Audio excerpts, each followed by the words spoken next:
Today I'm working on being more positive. I tend to be negative and dwell on things. And today there's many opportunities to be negative, but there's also many reasons to be positive. So here's some examples of things that went wrong today that I'm going to turn into something positive rather than negative. So I basically lost my microphone for this DJI mic. It fell off the magnet attached to me, and now I'm out $200.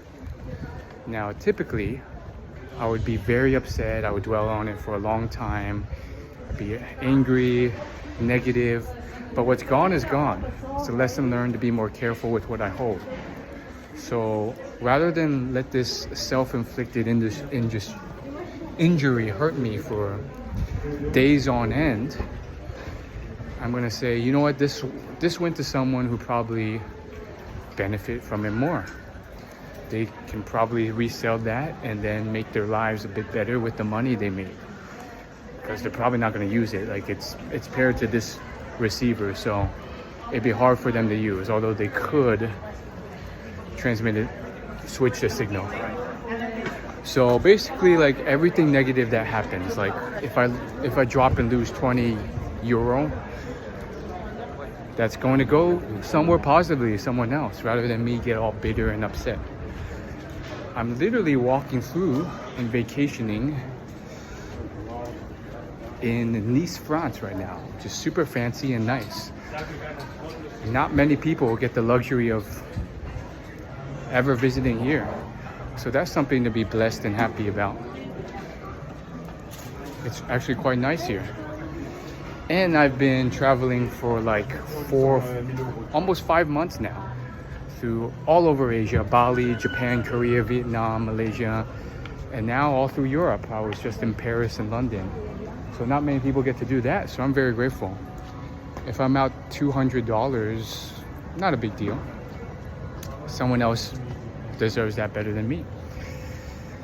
Another negative turn positive is, and this is really hard for me, by the way. I'm very used to dwelling and getting very upset about it. But what's gone is gone. Like, I retrace my steps. I try to find it. Someone took it.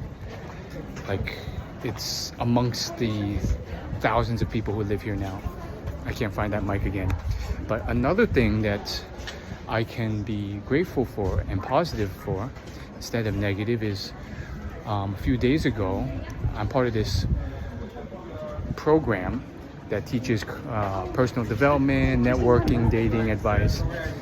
And I didn't know that if I cancel a call 24 hours before, I get charged $100 fee for missing the call. I couldn't refund it and all this stuff.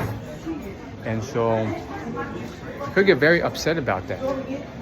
But it's really just a lesson learned. It's a painful lesson, but I didn't know about that cancellation fee policy, but now I do. So I'll be more careful, and this company has done a lot for me. It's even given me a few free months where I didn't have to pay. So the worst I can do is, the least I can do is pay them back a bit with this $100 that they charge me, that now I can give back to them for their great service to me. So that's how I could turn a negative into a positive. Naturally, and by the way, funny enough, I learned this mindset shift from the program. Naturally, I would go very negative. There's plenty of things I could dwell on. Oh, I told my friend many times that I had this coaching call, but then he wanted to go to this event. I really want to go to the event too, but it's at the same time. And then he just looked at me and said, what do you want to do? He was almost egging me on to cancel that call. It's his fault. That's how my mind would go. And I get very pissed, and I would have been like, he should have told me to cancel the call. He shouldn't have told me to do this. I should have just skipped the event, this and that. But really, truth be told, I wanted to go to the event too. It was at the same time as the coaching call. I didn't know there was a cancellation fee. And the least I can do is contribute back to the company who had done so much to me. So that $100 is going to a better cause, which is this coaching program. So, all these things I can get very negative about, but they went to a better place, and I learned some lessons along the way that are worth it.